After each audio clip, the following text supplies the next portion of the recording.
Hi everyone, welcome to Sidhu Study Circle.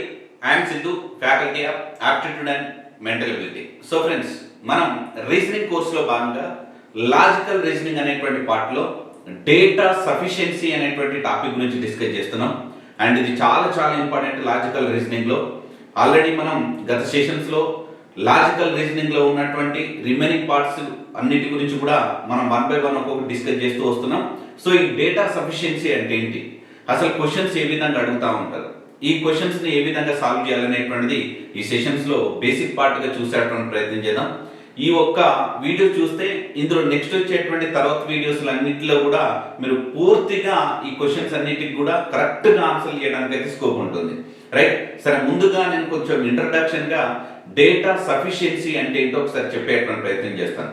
Right, మనకు ఒక question ఇస్తాడు, ఆ క్వశ్చన్ కింద రెండు స్టేట్మెంట్స్ పాస్ చేస్తాడు.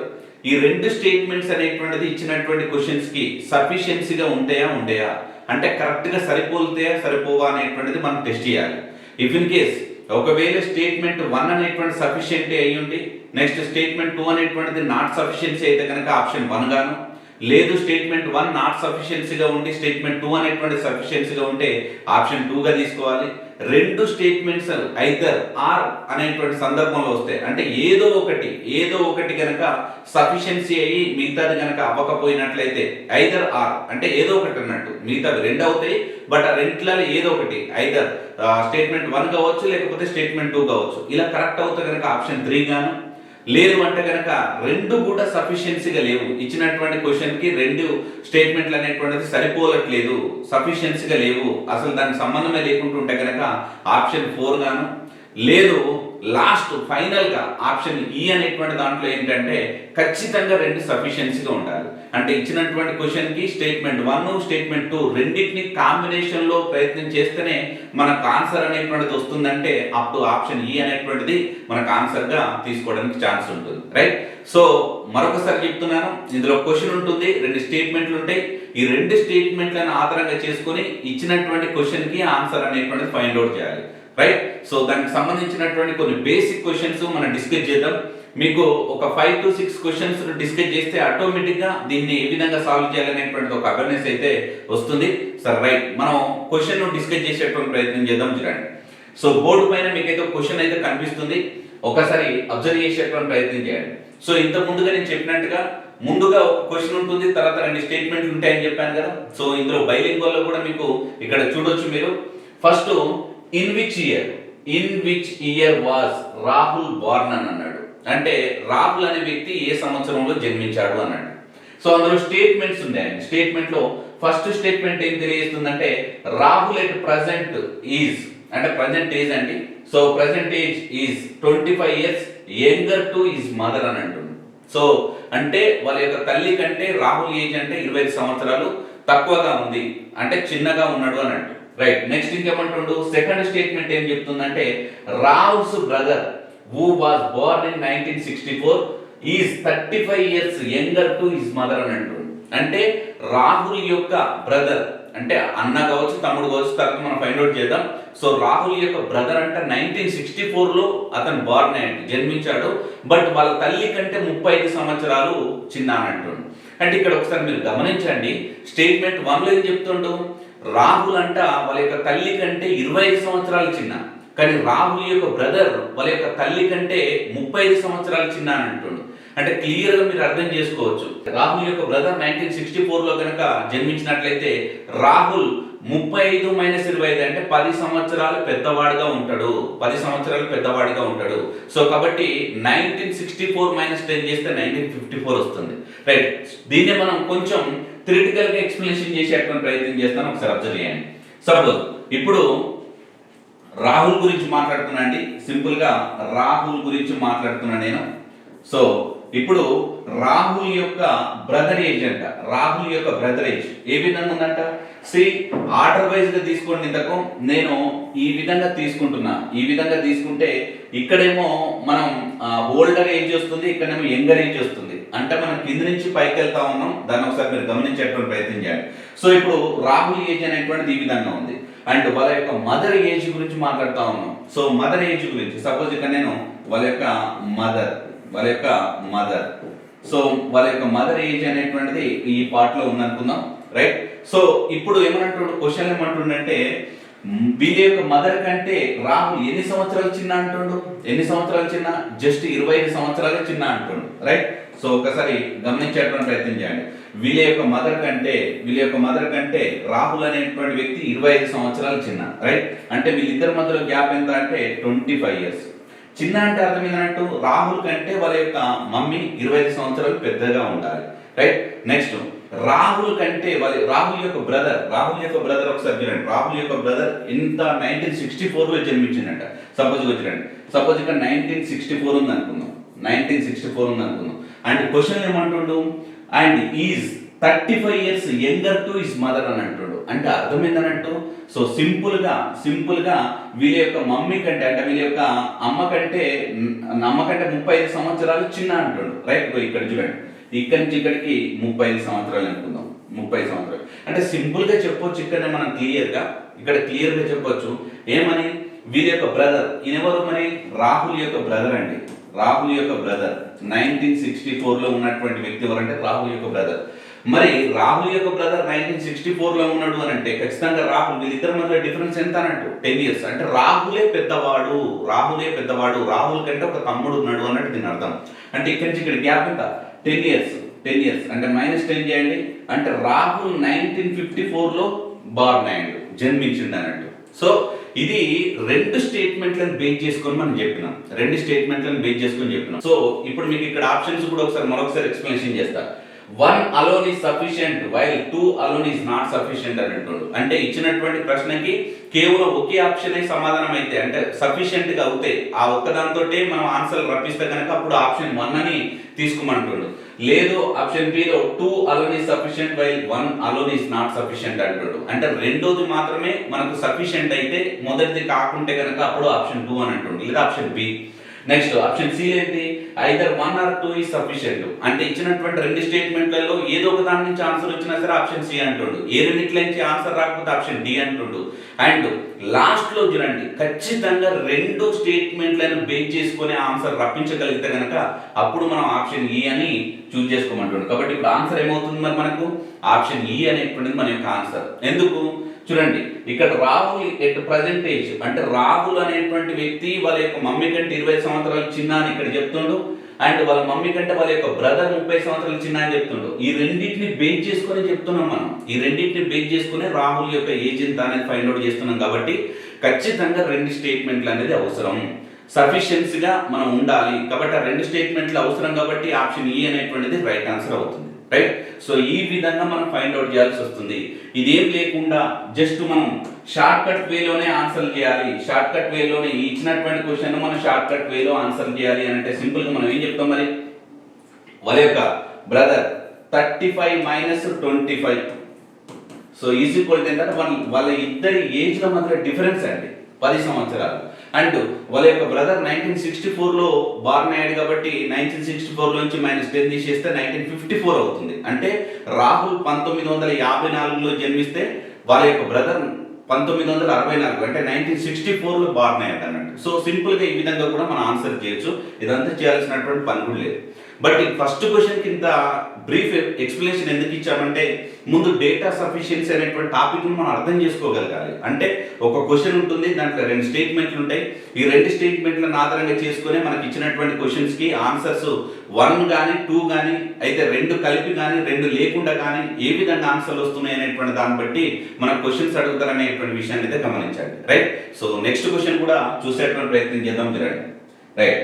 సో నెక్స్ట్ క్వశ్చన్ కనుక ఒకసారి అబ్జర్వ్ చేసినట్లయితే ఇక్కడ ఒకసారి చూడండి, what will be the total weight of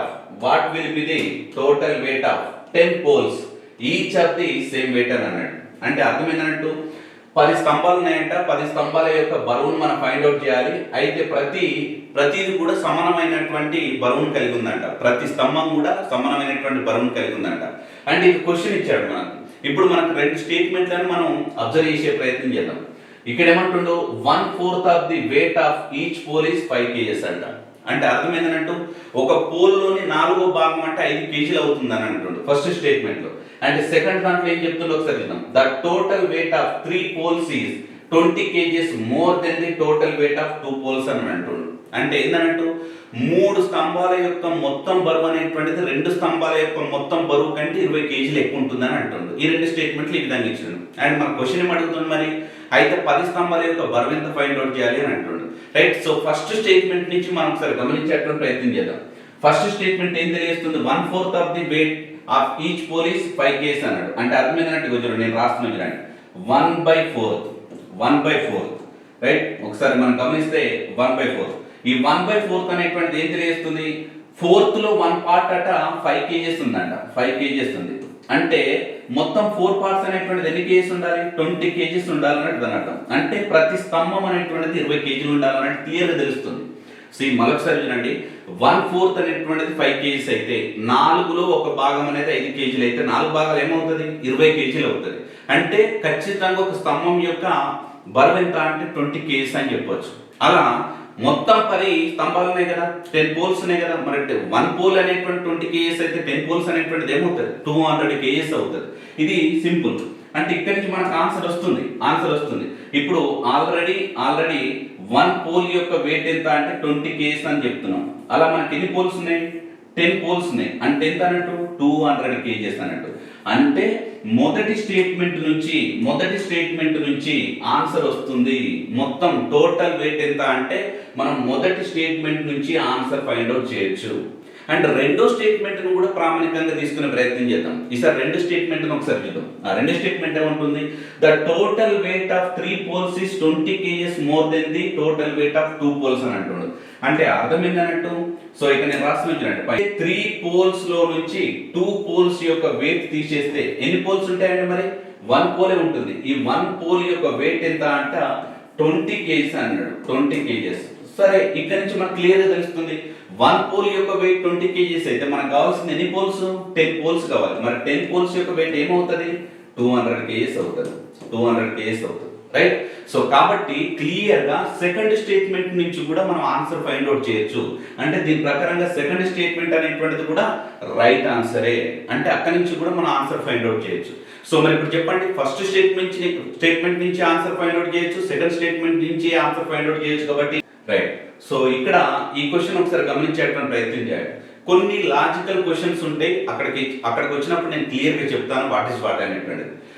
third question ఒకసారి చూడండి, how many children does M have అని అన్నాడు. అంటే ఎం కి ఎంత మంది పిల్లలు కలరు, సో తెలుగులో. రైట్. నెక్స్ట్ స్టేట్మెంట్స్ ఏం చెప్తుందో ఒకసారి చూద్దాం. First statement, H is the only daughter of X. H is the only daughter of X. అంటే X యొక్క కూతురు H అని చెప్తున్నారు. Next who is the wife of M అని అంటున్నారు. రైట్. సో ఇక్కడ చూడండి, M భార్య అయిన M భార్య అయినటువంటి X కు మళ్ళీ కూతురు ఎవరు అని అంటే H. రైట్. అంటే సింపుల్ గా M చూడండి ఇక్కడ రాసిన M కి భార్య. సో మనం బ్లడ్ రిలేషన్స్ లో తీసుకుంటే కనుక X ఇక్కడ మైనస్ అనుకుందాం, ఇక్కడ ప్లస్ అనుకుందాం. రైట్. సో నెక్స్ట్ వీళ్ళిద్దరికి ఒక కూతురు ఉందంట, ఎవరు అంటే H అనేటువంటి ఒక కూతురు, అంటే డాటర్, మైనస్ అని తీసుకుందాం. రైట్. నెక్స్ట్ ఇంకేముంటుందంటే సెకండ్ స్టేట్మెంట్ లో K మరియు J M యొక్క సోదరులు, K మరియు J అంటే M యొక్క సోదరులు. ఇక చూడండి, K మరియు J వీళ్ళిద్దరు కూడా ఎవరి సోదరులు, M యొక్క సోదరులు. కానీ క్వశ్చన్ లో ఏమన్నాడు, క్వశ్చన్ లో మనకు అడిగినటువంటిది ఏంటి, ఆ పదాన్ని ఒకసారి మీరు గమనించండి. How many children does M have అన్నాడు. అంటే ఎం కి ఎంత మంది పిల్లలు కలరు. అంటే ఇక్కడ ఒకసారి మీరు అబ్జర్వ్ చేస్తే చిల్డ్రన్ వేరు అండ్ డాటర్ సన్ వేరు, వీళ్ళిద్దరిని కలిపితేనే చిల్డ్రన్ అని చెప్తాం. రైట్. బాగా గుర్తుపెట్టుకోండి. సో కుమారులు కుమార్తెలు ఇలా ఎవరైనా ఉన్నట్లయితే వీళ్ళందరినీ కలిపి మనం ఏం చెప్తాం, చిల్డ్రన్ అని చెప్తాం. రైట్. సో కాబట్టి క్వశ్చన్ ఏమంటుండో, ఎంతమంది పిల్లలు అని అంటే సింపుల్ గా చాలా మంది ఏమనుకుంటారంటే ఒక్కరే అని అనుకుంటారు. నిజానికి ఇక్కడ బాయ్స్ గురించి ఎక్కడ కూడా మెన్షన్ చేయలేదు. మేబీ బాయ్స్ కూడా ఉండొచ్చు. రైట్. సో ఎప్పుడు ఏకైక కుమార్తె అని మాత్రమే మనం ఆన్సర్ తీసుకోవాల్సినటువంటి అవసరం లేదు. ఈ క్వశ్చన్ కి ఇప్పుడు 50% ఫిల్టరైజేషన్ అవుతారు. ఎలా? సో జనరల్ గా ఏం థింక్ చేస్తారు, సరే M కి ఏకైక కుమార్తె H అనేటువంటి అమ్మాయి ఉంది కాబట్టి ఖచ్చితంగా M యొక్క కూతురు ఒక ఆమె కాబట్టి ఒక్కరే ఆన్సర్ అన్నట్టుగా మనం ట్రీట్ చేస్తూ ఉంటాం. కానీ అది కాదు. చిల్డ్రన్ అనేటువంటి వర్డ్ మనం చాలా చాలా ఇంపార్టెంట్. చిల్డ్రన్ లో మనకు మేల్ ఫిమేల్ రెండు ఇద్దరు కలగలిసి ఉంటారు. సో కాబట్టి ఒకసారి గమనించేటువంటి ప్రయత్నం చేయండి.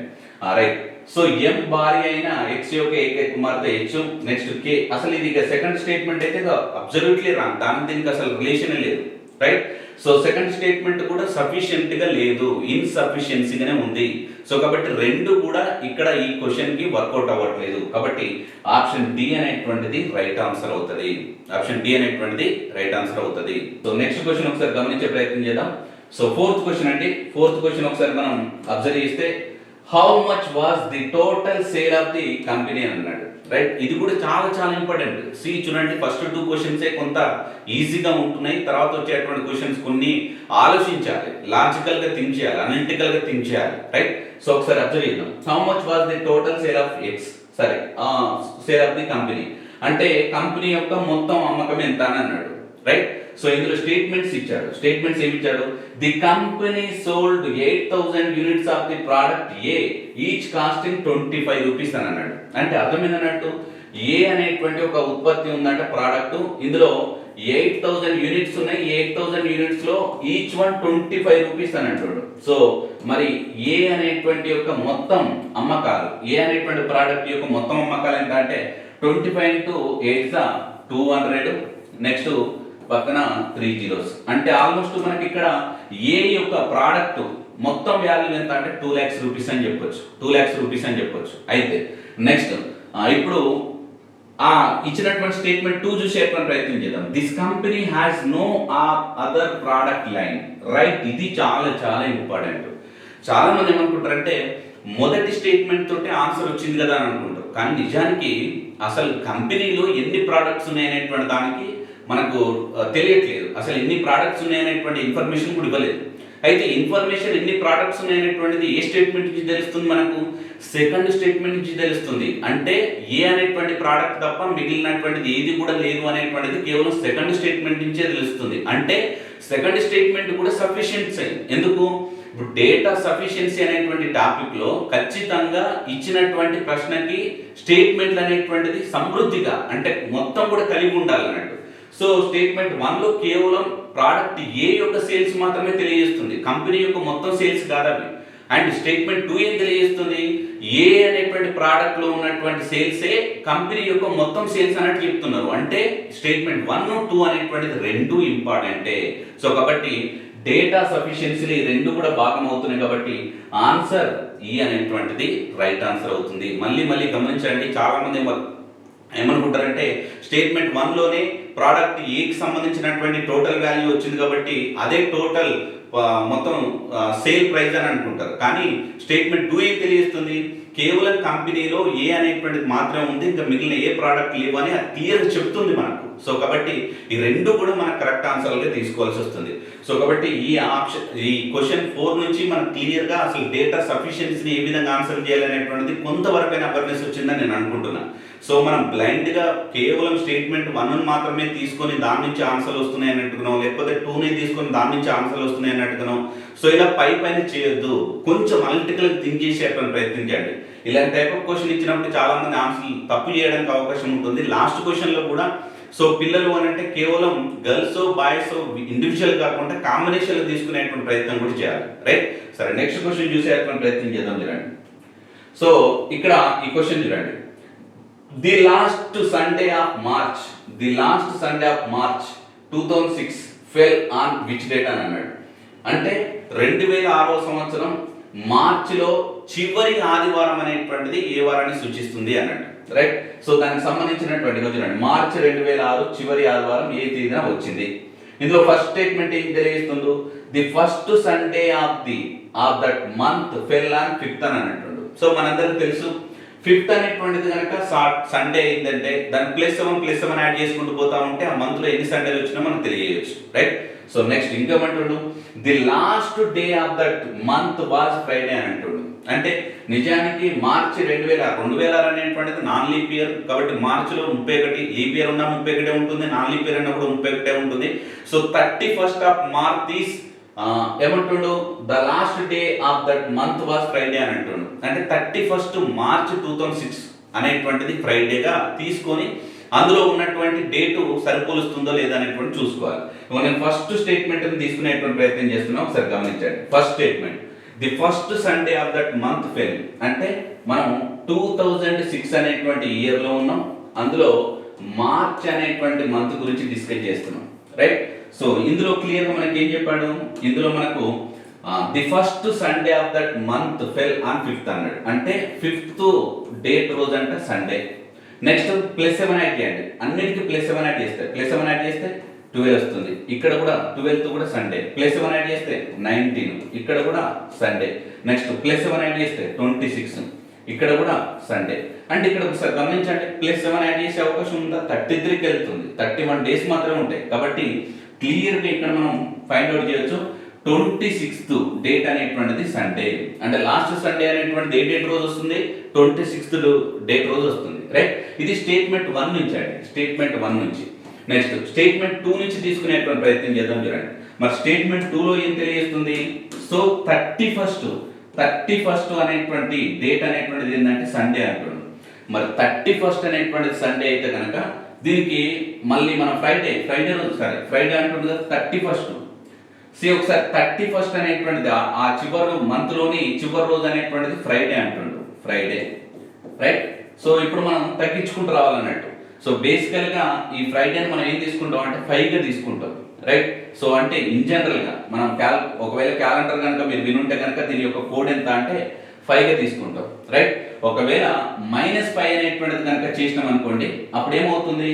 సో 5 - 5 కాబట్టి 0, రైట్? అంటే -5 డేస్ కనుక మనం తగ్గించినాం అనుకోండి, అప్పుడు ఇది 0 అవుతుంది. 0 అంటే ఇది సెన్స్ ఏందన్నట్టు సండే. మరి ఇప్పుడు -5 అనేటువంటి దేంట్లో నుంచి తగ్గించాలి? దీంట్లో నుంచి తగ్గించాలి, రైట్? అప్పుడు ఏమవుతుంది? ఇది 26 డేట్ అవుతుంది. సో మరి 26 రోజు కూడా మనకి ఏమవుతుంది? సండే అవుతుంది.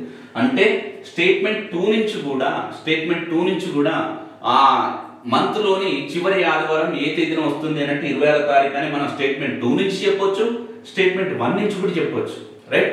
అప్పుడు మనకు ఆన్సర్ ఏమవుతుందంటే either 1 or 2 అవుతుంది. either 1 or 2 అంటే మొదటి స్టేట్మెంట్ నుంచి చెప్పొచ్చు, రెండో స్టేట్మెంట్ నుంచి కూడా చెప్పొచ్చు. కాబట్టి ఆన్సర్ వచ్చేసి ఆప్షన్ సి అనేటువంటిది రైట్ ఆన్సర్ అవుతుంది, రైట్? ఈ క్వశ్చన్ వచ్చి చాలా ఈజీ. మీరు ఇంతకు ముందు కూడా సింపుల్ గా క్వశ్చన్ చూడగానే ఆన్సర్ చేసేటందుకు అవకాశం ఉంటుంది. బట్ స్టేట్మెంట్లు రెండింటిని కూడా మీరు కంపారిజన్ చేయాలి.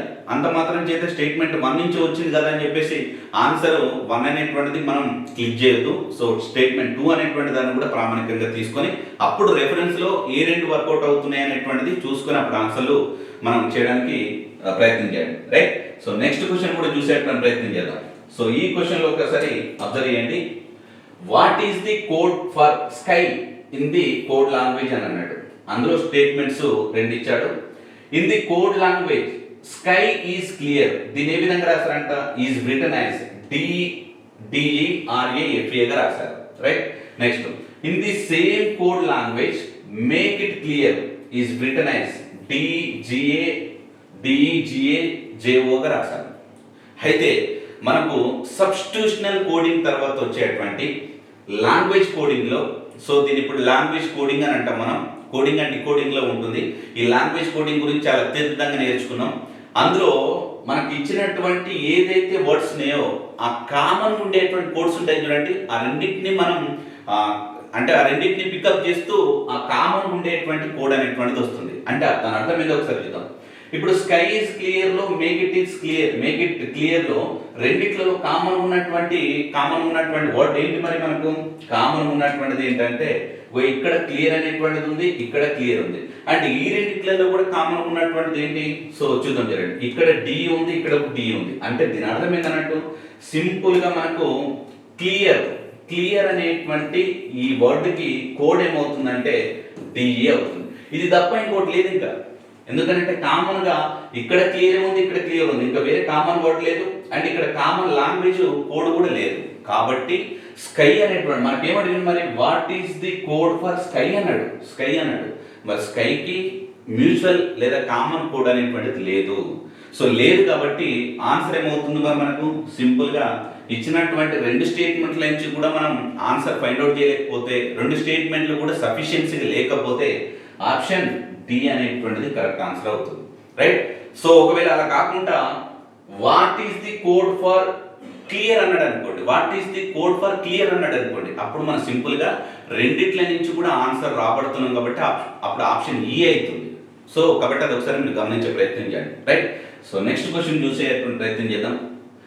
ఇక్కడ ఒకసారి అబ్జర్వ్ చేసేటువంటి ప్రయత్నం చేయండి. How many children are there between P and Q in a row of children అని అన్నాడు, రైట్. సో పి మరియు క్యూ అనేటువంటి ఇద్దరు వ్యక్తుల మధ్య ఎంతమంది పిల్లలు కలరు అన్నట్టు ఒక క్వశ్చన్ అడిగినాడు. సో చూడండి, పిల్లల వరుసలో పి అండ్ క్యూ మధ్య ఎంతమంది పిల్లలు ఉన్నారు, రైట్. సో ఇందులో స్టేట్మెంట్స్ ఉన్నాయి. ఫస్ట్ స్టేట్మెంట్ ఏం చెప్తుండు, P is 15th from left hand అని అంటుండు. అంటే పి అనేటువంటి వ్యక్తి ఎడమ చివరలో నుంచి 11వ స్థానంలో ఉన్నాడు, 15వ స్థానంలో ఉన్నాడు. అండ్ క్యూ అనేటువంటి వ్యక్తి అట is exactly in the middle and has 10 children on his right అని అన్నాడు. అంటే క్యూ అనేటువంటి వ్యక్తి ఎగ్జాక్ట్లీ మిడిల్ లో ఉన్నాడు అండ్ అతనికి కుడి వైపున ఇంకొక 10 మంది వ్యక్తులు ఉన్నారంట. ఇక్కడ సెకండ్ స్టేట్మెంట్ నుంచి ఇప్పుడు నేను కొంత ఇన్ఫర్మేషన్ రాబట్టే ప్రయత్నం చేస్తాను, ఒకసారి గమనించండి. సెకండ్ స్టేట్మెంట్ నుంచి సెకండ్ స్టేట్మెంట్ చూడండి, ఇక్కడ క్యూ అనేటువంటి పర్సన్ ఉన్నాడు. ఇతను మిడిల్ లో ఉన్నాడంట. ఇతనికి రైట్ సైడ్ లో ఎంతమంది పిల్లలు ఉన్నారంట, 10 మంది. సో ఇతను మిడిల్ లో ఉన్నాడు, రైట్ సైడ్ లో 10 మంది ఉన్నారు అంటే ఖచ్చితంగా లెఫ్ట్ సైడ్ కూడా ఎంతమంది ఉండాలి, ఇక్కడ కూడా 10 మంది ఉండాలి, రైట్. సో ఇతను ఏ ప్లేస్ లో ఉన్నాడు అన్నట్టు, ఇతను 11th ప్లేస్ లో ఉన్నాడు, right. Q is exactly in the middle and has 10 children on his right అని అన్నాడు. అంటే ఇప్పుడు టోటల్ ఎంతమంది ఉండాలి అన్నట్టు, మరి టోటల్ మెంబర్స్ ఎంత ఉండాలి, 10 + 10 20 ప్లస్ ఇతను ఒకడు అన్నట్టు. అంటే క్యూ అనేటువంటి పర్సన్ 11th ప్లేస్ లో ఉన్నప్పటికీ కూడా ఇతను ఒక పర్సన్ కాబట్టి మొత్తం టోటల్ మెంబర్స్ ఎంత ఉంటారంటే 21 మెంబర్స్ ఉంటారండి. సో 21 మెంబర్స్ ఉంటారు, ఫైన్. సో ఇప్పుడు క్వశ్చన్ ఒకసారి చూద్దాం. స్టేట్మెంట్ 1 ఇప్పుడు మనం రెఫరెన్స్ గా తీసుకునే ప్రయత్నం చేద్దాం. స్టేట్మెంట్ 1 ఏం తెలియజేస్తున్నారు, P is 15th from left hand అని అంటున్నాడు. So 15th from left hand.